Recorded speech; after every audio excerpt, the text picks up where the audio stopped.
Broadcasting live from the Business RadioX studios in Atlanta, Georgia, it's time for Atlanta Business Radio, spotlighting the city's best businesses and the people who lead them. Lee Cantor here, another episode of Atlanta Business Radio, and this is going to be a fun one. I got with me the president of StriKing Media, Mr. Michael King. Welcome, Michael. Hello. It's great to be here. It's actually StriKing Marketing. StriKing Marketing, I'm sorry. So, all good. Now tell us about StriKing Marketing. How you serving folks? Currently, how we're serving folks, we're still one of our biggest clients is Kaiser Permanente, and we do all their grassroots marketing campaigns here in the state of Georgia, and we're still working with them on a daily basis, trying to come up. Right now, it's shifted. Usually, it's kind of talking to the consumer, and now we're helping support their staff and doing kind of positive things with them. So, example, later this week, we are going to be doing a deal with King of Pops, and we're bringing out 30 coolers around the city to kind of say thank you and kind of support them and kind of give them a break for a moment. So we've kind of altered. And in the same vein, because we're so resourceful in event marketing, you're always sourcing something or trying to think of how to create something that is unique. So you're talking to a lot of different vendors. We have actually started helping Johns Hopkins out of Baltimore, Maryland, source supplies in non-traditional ways. And that at the heart of StriKing Marketing is this kind of event marketing or immersive brand immersion for brands and companies. That's the heart of your business? Yes, that is the core of our business. Our business is all about kind of getting in touch with the consumer and creating an experience for them so they have an emotional tie to the brand, which entails being out there. One of our clients, one of the last big events we did was the Tough Mudder here in the state of Georgia for Myoderm, their CBD cream, where we're out there and we created a rest and relaxation lounge where we had physical therapists out there. On top of the physical therapists, we had personal trainers. We had Adirondack chairs, just an area to relax. And then we took donations of old sneakers and then gave out samples of the Myoderm CBD cream and then also let people try it on right there on spot. Obviously, in this climate, that is a no-go whatsoever. So we've seen our business completely come to a halt, except for these kind of specialized things that are popping up now in the marketplace. So now, how does a company that relied on in-person brand experience, kind of human to human, now kind of pivot and adjust their kind of same, I'm sure philosophically you're trying to create the same type of engagement, but do it more virtually or online or through video or web. So how have you made that shift? So as a small agency, I think a lot of us have the same issues when you're growing. And we've been growing over the last 10 years. And one of the things is like, hey, we'll get to that when we have time. We're trying to really adjust to that moment now. And one of the things that has definitely been left behind or hasn't been attended to that much was our online presence. So we're really starting to grow that and kind of come up with a game plan moving forward over the next, what we are guesstimating in our industry, 3 to 6 months. Because even if the economy comes back, we'll be social distancing, which means my business is out of commission for a while. So we're trying to really target and reach people through those platforms and really show fun and engaging ways. But another thing we're trying to do is we are all in the process of coming up in the office of a list of 2 to 5 of our favorite charities and seeing how we can highlight them through our social media channels and kind of promote them that way. And then in addition, it is kind of creating those unique things where we can drop an experience off instead of having to completely activate it. So it's beyond even turnkey. It's kind of setting it up to the people there, using the example again of bringing out King of Pops to all the Kaiser Permanente employees that are still working 12, 18-hour days. We're trying to kind of ease that pain and really kind of give a positive moment. It's kind of our focus at the present moment. And then in addition, they still sponsor, Kaiser still sponsors their green market. So we're trying to really help them and get them some new assets and just different ways to kind of approach it. Now, is your work typically business to consumer, and then this is more of a business to business initiative? Yes, I would completely, that is 100% correct. I'd say 80 to 90% of our business is straight to the consumer. And that is kind of changed because the consumer's not out there right now. They're at home. So we're trying to help our business partners as well and go business to business. So now, when you're attacking it that way and you spend so much time dealing with the consumer, is it a mindset shift on your team's part, or is kind of a customer's a customer? It doesn't matter if it's B2B or B2C? It definitely, I think, is a mind shift on some level, because and you have to have a sensitivity to the time period we're in. Logistically, we're still kind of thinking the same way, but new things are coming to us logistically. Like example, we're going to send these 30 coolers out. Well, they're going to be in medical facilities for up to a week, and then those 30 coolers are coming back to us. What do we do with them? Because right now, because of the coronavirus, we're dealing with that. So we're really thinking in different ways to engage, and then thinking about the how to deal with certain issues that we've never dealt with before. Do you find when back in the day before there was COVID-19, when you were doing your normal things you do to serve the consumer, what was the ROI kind of equation you were using when you were working with your customers? It just depends on the brand, and what they're trying to accomplish, because we are more of an emotional kind of tie. Show that is more of how people talk about the brand afterwards in studies or research after it. Now the ROI isn't as drastic because it's more about, from our clients, they're more about how do they help or support people on some level than it is, are we spending enough to make enough later, if that makes sense. Yeah, I would think that in your normal business, you're trying to kind of connect a feeling or an emotion with an event and have that transfer to your clients so they feel good, or however you want them to feel, excited, energized, inspired. And today, we're taking that now, exactly what you said, that positive, fun, enjoyable. We're shifting that to more support of people. I feel like the other way is a little bit more in your face. We can be a little bit bolder. We can have a little bit more of a presence and jump on that soapbox and speak a little bit louder in a fun, energetic way, where right now in the current climate, it is more of a support role. It's more of a less in your face and just more of a support. Yeah. Now, I think, and I don't know if you'll agree with this, but I think that especially during this time, it's easy for some companies to go, you know what, I'm going to hide in my bunker and wait this thing out, and then I'll just pop up when it's over. But I think the brands that are going to succeed are the ones that still have some brand ubiquity, and they're still out there and still out in front. They might not be doing, like you said, the thing they normally do, but they're still out there serving, helping, and doing the best they can, and just helping by any means necessary. Do you find that to be true? Completely. And if we want to talk on a larger scale in the country, let's be completely honest with ourselves here.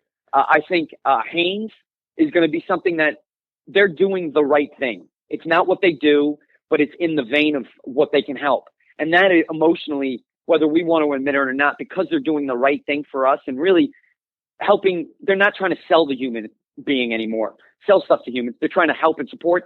That emotional tie will last a lot longer. I think what GM and Ford are doing are very similar in that aspect. And that's what we need in society at the present moment. And I really feel what we've tried to do is we're looking at it from a standpoint of how can we just help people? We all have to get through this together. Again, we're helping Hopkins and Mercy in Baltimore, Maryland, source products. And when I say source products, we're doing everything from looking for masks in non-traditional ways to finding them 30,000 fanny packs. And when you think about it, you go, why does John Hopkins need 30,000 fanny packs? And why are they coming to an event marketing company to get that? Well, it's not something they normally source. It's something that we can find off the beaten trail, but they're trying to think ahead of the curve and go, hey, listen, we're going to run out of masks. And if we can create these kits that have these pieces in there, it'll be less likely that they'll lose them, and we'll be able to kind of maybe last longer with the quantities we have. So it's like different thought processes of how you can fit in this new kind of environment and really help people through it. And those people I feel like are doing that are going to succeed and survive and succeed throughout the process while still trying to help their core group out. And really what we've started doing is, because we're an event marketing company and logistics are our thing, and we kind of come through with the 11th hour and a lot of different stuff over the years, we're just reaching out to our clients and basically saying, look, beyond work, is there something we can do to help you, to help your company, and to help your team out? And that, I think, is what we should all be doing, and not worrying about the bottom line at the present moment. Because if we don't make it through society as a group, there is no bottom line later. So that's kind of our philosophy and our thought process. Yeah, and I think this is kind of America's secret sauce of where a lot of us are entrepreneurs at heart, and our ability to problem solve and be creative is what's going to get us through this. Yeah. this is the mother of all inventions. It's when your back's against the wall. I feel this country comes up the biggest, and humans come up the biggest, and that's where we're at. It's finding how we can just help, and it could just be simply reaching out to people, right? And it could ease their tension a little bit. That can help something else down the line. It is those one little thing that kind of has a snowball effect. So now, when all this, go ahead. No, and I was just going to lead into, and that's kind of what we're trying to do with the theater. I own part of the Village Theater, and it is, as we say, it's a for-profit, nonprofit. We've never made a dime. It's more of the community that we've grown. It's more how we've influenced and helped people throughout. And we have 100 company members that are itching to do something creatively and get out there, but they can no longer do it in their traditional sense. They can't do it in teaching a class, getting on stage and live, or creating their sketch. So in creating an online avenue, people are getting that possible release. And then we're partnering with Skillshot here in town, and they're helping us get on Twitch, get on Facebook for a lot less than they normally charge their clients, but they're helping it because they see the positive aspect of it. And how does it help? Well, now these creative people that are locked in their houses, that are really extroverts, most of them, are now being able to have an avenue to help people that are out there maybe just laugh for a couple of minutes. And then what does it do for the theater? Well, it keeps us relevant. It keeps our name out there. And it potentially in the future opens up a whole nother avenue of comedy and a potential money stream in the much, much, much distant future. Right. And it's about content, creativity, and like you said, people want to laugh, and what brands don't want to be associated with that feeling? Yeah. I mean, my client at Kaiser, they're really considering being part of it because one of their little taglines they have, one of their taglines is laughter is the best medicine. Well, there's not a better time to have laughter as your medicine beyond the current environment. So now talk about the theater a little bit. What caused you to get involved with that and to bring that project to life? I made a huge mistake in life. No, a bunch of my friends and I, about 10 or 12 years ago, all were performing at other places, and we decided to kind of take the jump and start together. We just enjoyed performing together. So we did an hour to 2 hour show in a small venue for about a year. And then my business partner, Blair Holden, who's a VP in finance at a local bank, said, "Hey, listen, I have a crazy idea. If these guys are our inventory, if they commit to doing it for 5 years, we have a viable commodity, and we could possibly kind of bring comedy at a less expensive price because our competitors are in town. Some of them are priced at $25 a ticket, where we always felt like if it's comedy and it's improv and we're making it up on the spot, that's overpriced. So we decided to start in the Old Fourth Ward. We started in a strip mall doing 2 shows a weekend, and that was in 2008, and our ticket prices were $10 then. It is now 2020. We went from 13 company members to now we have 100 plus company members.